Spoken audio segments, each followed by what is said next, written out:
오늘도 살아 역사하시는 하나님의 은혜가 이 자리에 있는 여러분 모두들을 위해 그리고 여러분이 사랑하는 모든 사람들을 위해 늘 충만하시기를 주의 이름으로 간절히 축원합니다. 집사람하고 제가 보통 이 주일날은 9시 안 돼서 이 교회에 오거든요. 그래서 집사람이 한번 쭉 청소를 하고 또 저도 제가 해야 될 일을 하다가 오늘은 이 집사람이 밖에 나가서 이거 좀 끊어온다고 끊어왔어요. 근데 이제 제가 집사님 이제 밖에 나가 있을 때 제가 이제 이 안에 있으면서 목을 푼다고 막 이제 그랬거든요. 근데 저는 몰랐어요, 그냥. 근데 나중에 집사람이 올라와서 그러는 거예요. 자기가 이 꽃을 꺾는데 지나가는 사람이 멋있게 성가대원인지 막 이렇게 그래가지고 저 귀에는 참 좋겠다. 저렇게 노래 잘하는 사람이 있으니 그랬더라는 거야. 근데 이상해서 얼굴 또 이렇게 올려다 봤더니 제가 저 위에서 해가지고 했다고. 제가 그 얘기를 듣고 내가 하며 또 노래를 하나 해가지고 자만해져 있는데 아까 제가 땡 당하지 않았습니까? 교만하면 그런 거예요. 우리가 언제든지 늘 겸손해야 될 줄 믿습니다. 자, 우리 이번 4월 한 달 동안 태도라고 하는 주제로 이 말씀을 보고 있습니다. 하나님의 말씀을 어떤 태도로, 그리고 현실의 상황을 어떤 태도로, 그리고 사람들을, 지극히 작은 자를 어떤 태도로 이렇게 보느냐, 어떤 태도를 취하느냐에 따라서 우리의 삶이 달라진다라고 하는 말씀을 드렸고, 오늘 이 시간 이제 마지막, 오늘은 우리가 이제 창립주일입니다만, 역시 이 마지막 태도라고 하는 말씀으로 오늘 본문의 말씀을 같이 좀 나눴으면 좋겠습니다. 왜냐하면, 우리 교회가 이제 올해 20년이 된 교회입니다. 20년이라고 하는 긴 시간 속에 누군가는 이 자리를 지켰기에, 힘들고 어려운 현실 속에서도 이 자리를 지켰기에 이 교회가 이 자리에 있고 우리가 이 자리에서 예배드리는 거 아니겠습니까? 지킨다라고 하는 말을 오늘 이 주제로 한다 그러면 일상의 삶 속에 태도를 취했기 때문에 20년의 시간을 어떻게 보면 견뎌왔다라고 하는 거예요. 그렇다 그러면 지난 20년이라고 하는 시간은 누군가가 지켜왔다 그러면 앞으로의 시간들은 우리가 지켜갈 것이요. 우리가 그 자리를 지켜가다 보면 우리의 후배들도 함께 하게 됩니다. 그러면 이 오늘의 교회는 지금까지 함께 하셨던 하나님의 은혜가 앞으로도 그 은혜 가운데에 교회의 역할을 감당해 나가게 될 줄 믿습니다. 자, 오늘은 특별히 고난 앞에서 우리가 어떤 태도를 취했느냐라고 하는 것을 함께 좀 나눴으면 좋겠습니다. 여러분 가운데에 고난을 좋아하시는 분 계십니까? 혹시 여러분 지인들 가운데에 나는 고난이 좋아 이렇게 입버릇처럼 말씀하시는 분들 계십니까? 없어요. 이 고난을 좋아하는 사람은 없습니다. 그렇다고 고난 없이 살아가는 사람들이 있습니까? 없습니다. 이 이야기는 우리 모두가 현실 속에서 고난이라고 하는 문제와 함께 살아가고 있다라고 하는 얘기고, 그 말은 그 현실의 고난을 우리가 어떤 태도를 취하냐에 따라서 우리의 삶은 얼마든지 달라진다라고 하는 거예요. 지금도 수많은 교회들이 있다가 없어집니다. 그렇죠? 아마 없어지는 이유 가운데 하나는 현실적인 힘듦, 현실적인 고난 앞에 이제는 그만둬야겠다라고 하는 그렇게 결정을 내릴 수밖에 없었기 때문에 이 땅의 교회들 가운데 없어지는 교회들이 있을 거다라고 하는 거죠. 그러니까 우리의 삶에, 누구나 다 가지고 있는 이 삶의 이 고난이라고 하는 것을 우리가 어떤 태도를 취하느냐에 따라서 그 고난을 디딤돌로 디뎌서 올라가는 사람들이 있고, 그 고난이 걸림돌이 되어서서 넘어지고 쓰러지고 포기하는 사람들이 있다라고 하는 거예요. 그렇다고 그러면 이 현실적인 이 고난을 우리가 어떤 태도를 취하여 나가야 되느냐, 그리고 앞으로의 시간들 속에서 우리 교회가 힘들고 어려운, 큰 교회는 큰 교회대로, 작은 교회는 작은 교회대로 나름대로 어려움과 고난이 있는데 그 고난 앞에 어떤 태도를 취해야 되느냐라고 하는 것을 함께 고민하는, 그리고 그 안에서 해답을 찾는 이 시간이 되어졌으면 좋겠습니다. 오늘 우리가 읽은 이 베드로전서 4장 12절로 16절까지 말씀해 보니까 고난의 몇 가지가 나옵니다. 그 첫 번째는 뭐냐 하면, 우리 한번 말씀을 한번 보겠습니다. 15절의 말씀 우리 한번 다 같이 읽어보도록 하겠습니다. 너희 중에 누구든지 살인이나 도둑질이나 악행이나 남의 일을 간섭하는 자로 고난을 받지 말려니와. 아멘. 자, 이 말씀을 보니까요, 우리의 잘못으로 당하는 고난이 있다라고 하는 거예요. 어떻게 보면 이 땅에 살아가는 대부분의 사람들이 이 문제에 걸려 넘어질 때가 많을 것 같습니다. 여러분, 이 고난은요, 하지만 절대 받아서도 안 될 그런 고난이다라고 하는 거야. 이 말씀을 보니까 여러분, 먼저 살인이나 도적질과 같이 법으로 금하는, 그래서 그 법을 어김으로 말미암아 주어지는 고난이 있습니다. 악행과 같이 일반적으로 비난받는 그런 고난이 있고요. 마지막으로는 남의 일에 간섭함으로 받는 고난이 있다라고 하는 거예요. 이 15절에 나오는 이 여러 가지 고난이 있는데 이 고난의 공통점이 하나 있습니다. 그게 뭐냐 하면 바로 나다라고 하는 거예요. 내 자신, 나의 잘못, 나의 실수, 나의 부주의, 나의 탐욕 때문에 이런 고난을 받는다라고 하는 거예요. 여러분, 때로는 내가 부주의해서, 때로는 내 욕심 때문에, 때로는 내가 화를 참지 못해서 살인을, 도둑질을, 악행을 한다라고 하는 거예요. 이런 일로 인해 가지고 재산을 잃고 건강을 잃고 사람 관계를 잃고 자유를 잃고 실패를 맛보는 일들이 있습니까? 없습니까? 있다라고 하는 거예요. 이런 어려운 일에 처했을 때 어떤 사람들은, 아니 세상 사람들도 다 그렇게 살아가는데 왜 나만? 그러니까 그 일을 잘못해서가 아니라 걸려서, 재수없게 걸려가지고 내가 이런 꼴을 당한다라고 하면서 하나님을 원망하는 사람도 있습니다. 그리고 점점 하나님의 곁을 떠나가는 사람도 있다라고 하는 거예요. 그런데 이런 태도를 취해서는 안 된다라고 하는 거예요. 그러면 어떤 태도를 취해야 되느냐? 예를 들어 본다 그러면, 여러분, 이스라엘 역사 가운데 최고의 왕이다라고 얘기하는 다윗 왕이 있습니다. 이 다윗 왕이 범했던 치명적인 실수 가운데 하나가 뭐냐 하면, 그가 자신의 신복, 충성스러운 신복 우리아라고 하는 사람의 아내를 취한 일이 있습니다. 이거는 왕으로서 하지 말아야 될 일이에요.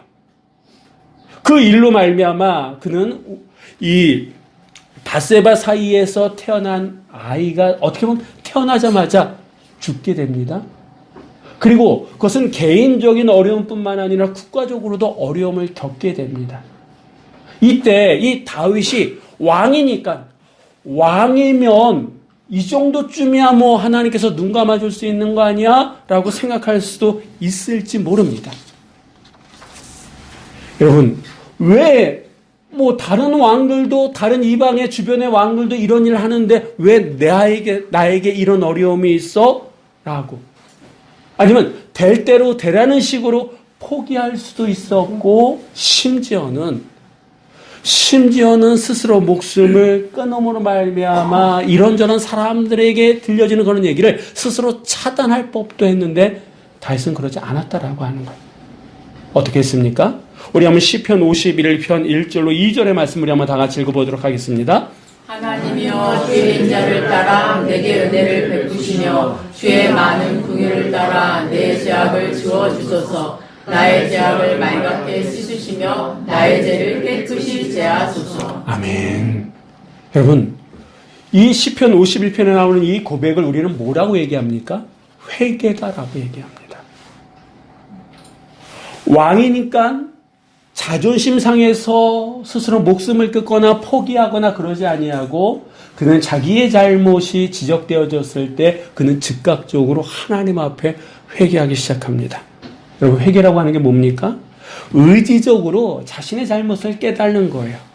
감정적으로 통해 자복하며 다시는 그 고난을 불러일으켰던 그 일을 하지 않는 것, 이게 바로 회개입니다. 이 회개의 원어적인 뜻은요, 가던 길을 돌아선다, 유턴한다, 이런 뜻이에요.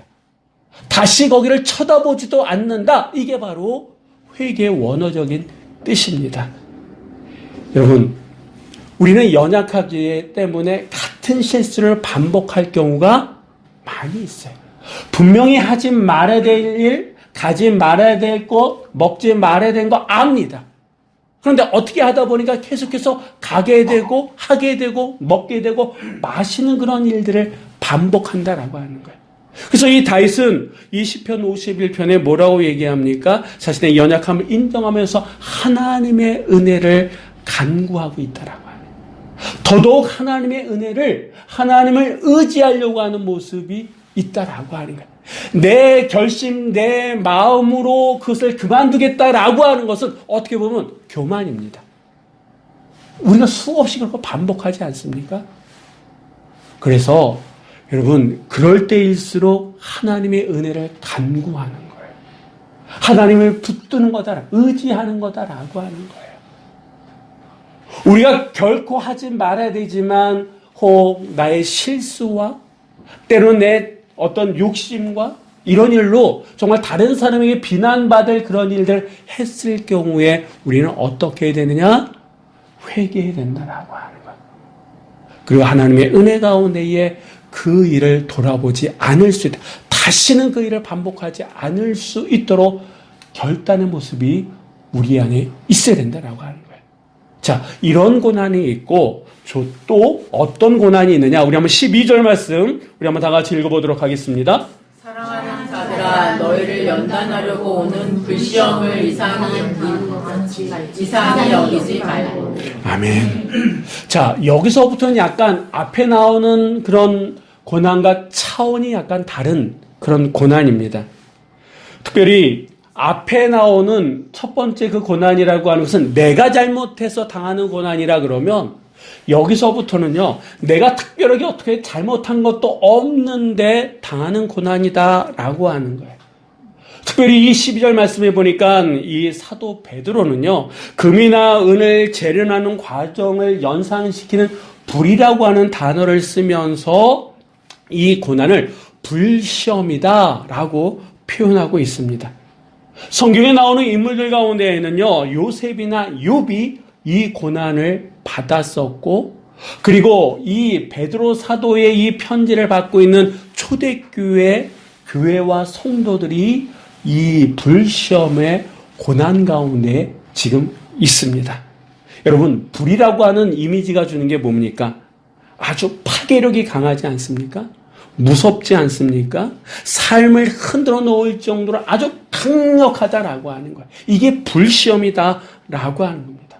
근데 이 불시험에는요, 확실한 목적이 있다라고 하는 거예요. 그냥 불시험이 주어지는 것이 아니라 확실한 목적이 주어지는데 이 사도 베드로는 뭐라고 얘기합니까? 연단이라고 하는 단어를 쓰고 있습니다. 연단하려고 오는 불시험이 있다라고 하는 거예요. 여러분, 금이나 은 아니면 이 제철 같은 거를 좀 더 순수하게 하기 위해서 용광로 안에 이렇게 넣지 않습니까? 그리고 수천도가 되는 불을 지핍니다. 그러면 그 안에 있던 불순물들이 없어지고 그 안에 순수한 것만 남잖아요. 순금이 남든 순은이 남든 거의 100% 되는 그렇게 남는 게 있지 않습니까? 이게 바로 연단의 과정이다라고 하는 거예요. 이 불시험을 받을 때 보면요, 어떤 일들이 벌어지냐 하면 내가 그동안 의지했던 게 뭔지 적나라하게 드러납니다. 내가 그동안 신앙생활 잘 해온 것 같은데 이 불시험을 받게 되다 보면 내 신앙의 영적인 현주소가 적나라하게 나온다라고 하는 거예요. 이전까지 내 안에 이런 모습이 있었는지 몰랐어요. 그런데 이 불시험을 통과하는 그 순간순간 속에 내 믿음이 이 정도였구나. 우리 교회가 이 정도구나. 내 주변의 사람들이 이 정도밖에 안 되는구나 라고 하는 것을 적나라하게 드러나게끔 하는 게 이 불시험이다라고 하는 겁니다. 그러면서 마지막으로 합니다. 그래서 우리가 하나님을 의지해야 되는 거구나. 하나님밖에 없는 거구나 라고 하는 것을 고백하게끔 하는 게 이 불시험, 이 연단의 고난이다 라고 하는 거예요. 물론 그 과정이 힘들어요. 어려워요. 여러분, 요셉이 당했던 그 고난을 한번 연상해 보십시오. 하루아침에 자식들이 죽고 재산이 날아갔잖아요. 하루아침에 노예가 되었고 그 오해를 받아가지고 옥에 갇히게 얼마나 답답합니까? 그런 과정이 있다라고 하는 거예요. 이럴 때 그럼 우리는 어떤 태도를 취해야 되느냐? 오늘 베드로 사도는 우리가 아까 읽었던 그 12절 말씀에 이상한 일을 당하는 것 같이 이상히 여기지 말라라고 말씀하고 있습니다. 이 이상히 여긴다라고 하는 원어적인 뜻은요, 손님처럼 대한다라고 하는 거예요. 그러니까 내가 어떤 일을 잘못해서 당하는 그런 시험이 아니에요. 고난이 아니에요. 그러다 보니까 나도 모르게 왜 나만 이런 고난을 당하느냐고 하나님 앞에 원망할 수 있습니까? 없습니까? 있어요. 나도 모르게 그게 너무나 힘드니까 그런 게 반복되어진다라고 하는 거예요. 그래서 사도 바울은 뭐라고 얘기합니까? 이상히 여기지 말라. 손님처럼 그렇게 낯설게 받아들이지 말라라고 하는 거예요. 우리가 그런 불시험을 당할 때 왜 하나님 나에게만 이런 고난을 주시냐고 그렇게 낯설게 받아들이지 말라라고 하는 거예요. 여러분, 계속해서 그 질문을 나에게 하다 보면 답이 있습니까? 없어요. 내가 실수로 하면 그래 내 실수였으니까 내 잘못으로 그런 일을 지금 내가 겪고 있다면 그래 내 잘못이니까 명확하게 나오는데 이 불시험은요 내 잘못으로 나온 게 내 실수로 나온 게 아니다라고 하는 거예요. 내 신앙을 연당시키기 위한 하나님의 뜻이 담겨져 있기 때문에 그 뜻 앞에서 우리가 왜 하나님 나에게 이런 일을 물으면 물을수록 회의밖에 들지 않는다라고 하는 거예요. 하나님에 대한 의심, 하나님에 대한 불평밖에 나오지 않는다라고 하는 거예요. 그래서 이 베드로는 뭐라고 얘기합니까? 이상히 여기지 말라. 손님처럼 이렇게 낯설게 받아들이지 말고 아예 받아들여라. 그 안에 하나님의 뜻이 숨겨 있으니까 그것을 인정해라 라고 말씀하고 있다라고 하는 거예요. 고난의 목적을 알면 고난에 대하는 태도가 달라진다라고 그럽니다. 엄청난 고난 앞에서 욥은 어떻게 고백했습니까? 우리 한번 보겠습니다. 욥기 23장 10절의 말씀을 한번 다 같이 읽어보도록 하겠습니다. 욥기 23장 10절에 제가 한번 읽어드리겠습니다. 그러나 내가 가는 길을 그가 아시나니 그가 나를 단련하신 후에는 내가 순금같이 되어 나오리라. 아멘. 우리가 잘 알고 있는 요절 가운데 하나 아닙니까? 내가 가는 그 길을 누가 아시는 거예요? 하나님께서 아신다라고 하는 거예요. 그 과정이 단련의 과정이 힘들고 어렵지만 그 과정을 견디고 이겨내면 뭐가 된다고요? 순금. 예전 성경에는 정금이라고 하는 말로 썼습니다. 여러분, 이 불시험을 통과하면 우리 한 사람 한 사람이 정금이 되는 거예요. 순금이 되는 거예요. 그 용광로 안에 들어가 있는 금, 은, 철의 입장에서는 정말 죽을 것 같지 않습니까? 근데 그 과정을 인내하고 견디면 순금이 되는 거예요. 순은이 된, 정제된 순수함이 된다라고 하는 거예요. 여러분 가운데 혹 지금 불시험 가운데 있는 분 계십니까? 조금만 더 견디시기를 주의 이름으로 부탁을 드립니다. 이 연단의 시간이 지난 다음에 우리 모두가 순금처럼 되어질 그날을 소망하면서 견뎌낼 수 있는 여러분 모두가 되시기를 주의 이름으로 간절히 축원합니다. 자, 마지막으로 또 우리가 당할 수 있는 고난이 어떤 고난이냐, 우리 한번 16절의 말씀 다 같이 한번 읽도록 하겠습니다. 만일 그리스도인으로 고난을 받으면 부끄러워하지 말고 도리어 그 이름으로 하나님께 영광을 돌리라. 아멘. 어떤 고난이 있습니까? 그리스도인으로 받는 고난이 있다라고 하는 거예요. 13절 말씀에는요, 이 말씀을 다른 말로 설명하고 있는데 그리스도의 고난에 참여하는 것 이렇게 표현하고 있습니다. 참여한다라고 하는 원어적인 뜻은요, 한 몫을 한다 이런 뜻이에요. 함께 겪는다, 함께 나눈다 이런 뜻이다라고 하는 거예요. 그러니까 그리스도인으로서 그리스도의 고난에 한 몫을 감당하는 그런 고난이 우리에게 있다는 겁니까? 없다는 겁니까? 있다라고 하는 거예요. 근데 우리가 볼 때는 이 지금 사도 베드로가 하는 이 말이 이 어떤 의미인지 어떤 무게가 실려 있는지 우리는 모릅니다. 그런데 이 고백이 있기까지 이 사도 베드로에게 있어서는요, 아주 값진 경험이 있었다라고 하는 거예요. 무슨 말이냐? 이 말에 그리스도의 고난에 참여한다라고 하는, 그리스도의 고난에 한 몫을 한다라고 하는 이 말을 몰랐을 때 이 베드로는요, 예수님께서 살아생전에 제자들에게 십자가의 고난을 말씀하실 때에 예수님을 책망했습니다. 절대 그러시면 안 된다고. 그러면서 다른 사람은 다 떠나가도 나는 예수님과 주님과 끝까지 함께 하겠습니다라고 호언장담했던 사람입니다. 하지만 어떤 일이 있었습니까? 예수님이 잡혀오셨던 그날 밤에 여자아이 앞에서, 여종 앞에서 예수님을 3번 부인하면서 심지어는 저주까지 했었잖아요. 그러니까 그리스도의 고난에 동참한다라고 하는 것을 몰랐을 때 이게 베드로의 모습이었다라고 하는 거예요. 근데 예수님께서는 그를 포기하지 아니하시고 부활하신 이후에 그를 찾아가 만나주셨잖아요. 그에게 보여주셨잖아요. 그러면서 부활하신 주님을 만난 이후에 그가 그리스도의 고난에 동참한다라고 하는 것을 그는 알게 됩니다. 천국에 대한 확신을 그가 갖게 됩니다. 그러면서 시간이 지나면서 그가 이제 다른 사람에게, 고난의 현장 속에 있는 사람들에게 이 말씀을 하면서 그 위로해주고 있습니다. 그리고 심지어 이 베드로는 나중에 순교하지 않습니까? 그리스도의 고난에 그대로 한 몫을 감당하는 사람이 됩니다. 여러분, 신앙생활 하면서 받는 고난에 대해서는 우리가 어떤 태도를 취해야 됩니까?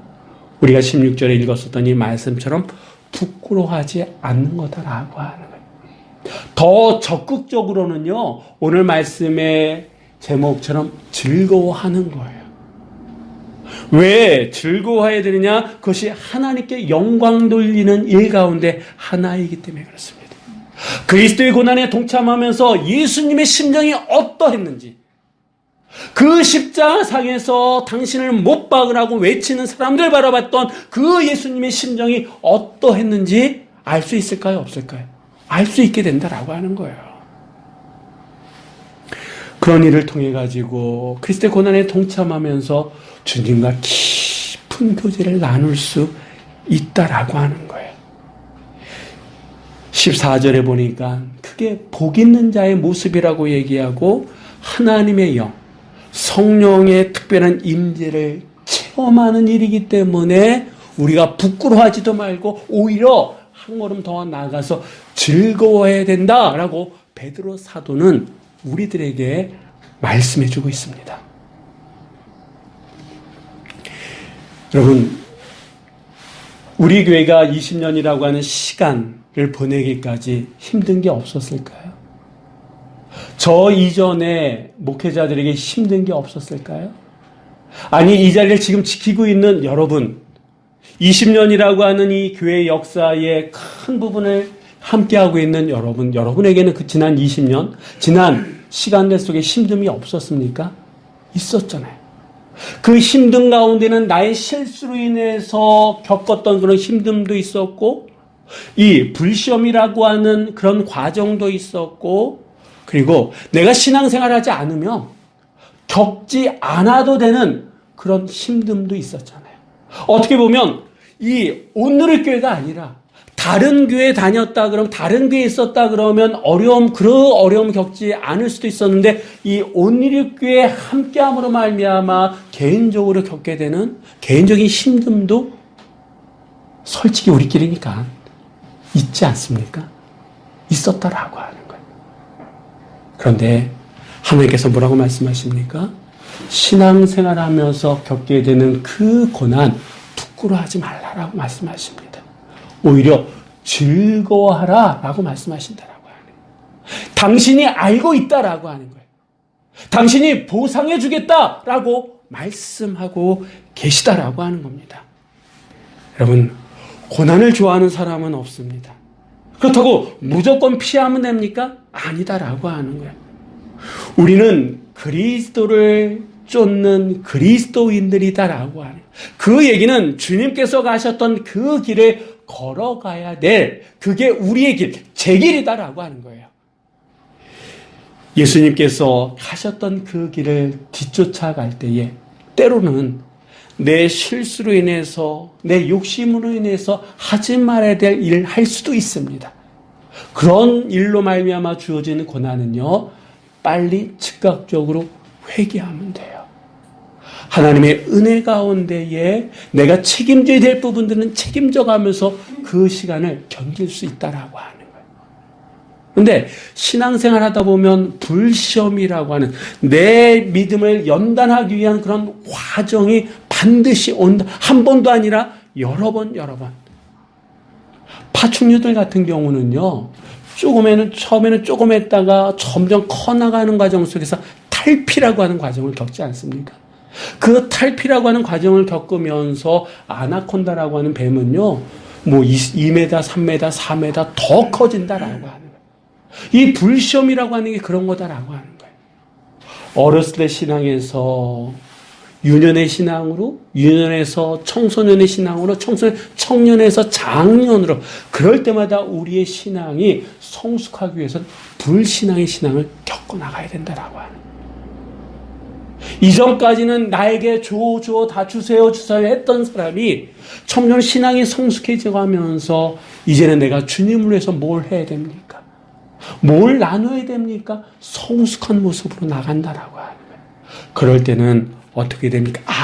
연단의 과정이구나. 참고 인내하면 된다라고 하는 거예요. 그리고 마지막으로 그리스도의 고난에 동참하는,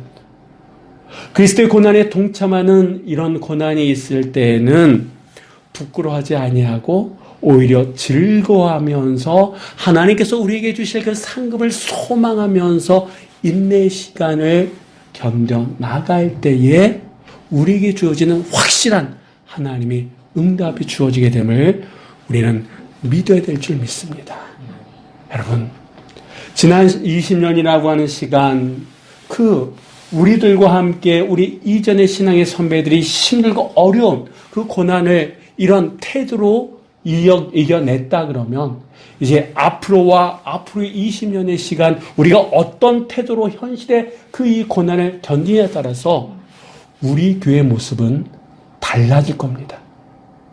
여러분, 우리 오늘의 교회가 앞으로의 시간들 속에 정말 하나님께 더 크게 쓰임받는 그런 교회가 되길 원하십니까? 그러면 내가 하나님 앞에 쓰임받으면 된다라고 하네요. 나 한 사람 한 사람이 이 고난 앞에 이 베드로 사도가 우리에게 말씀하신 이 고난에 관련된 태도로 취하며 나갈 때에 앞으로 우리 교회는 하나님 앞에 더 크게 쓰임받게 될 줄 믿습니다. 무엇보다도